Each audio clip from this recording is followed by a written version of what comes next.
C'est autour des administrateurs de finances que s'est focalisé ce jour la sensibilisation à la déontologie dans les administrations financières. L'initiative est du ministère de l'économie, celui de la fonction publique en partenariat avec le programme des Nations Unies pour le développement PNUD.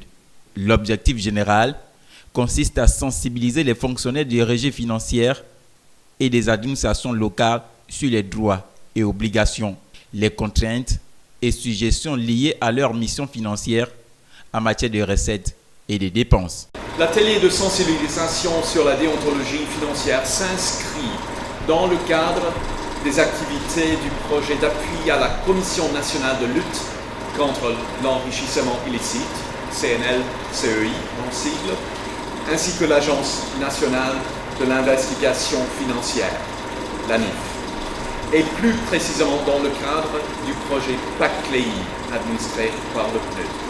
Le projet PACLEI constitue aussi, dans le contexte de la mise en œuvre du plan de relance économique, PRE, un accompagnement approprié aux efforts du gouvernement pour renforcer la bonne gouvernance.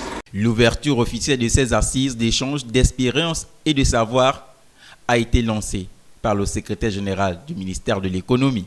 Le gouvernement de la République gabonaise, de son côté, fonde beaucoup d'espoir dans cet atelier, qui, nous l'espérons vivement, va permettre de constituer une masse critique de ressources humaines, de disposer d'un ensemble d'outils techniques, ainsi que des propositions pour actualiser notre code de déontologie.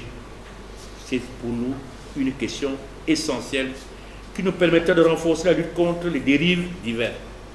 Et vous en avez longuement parlé.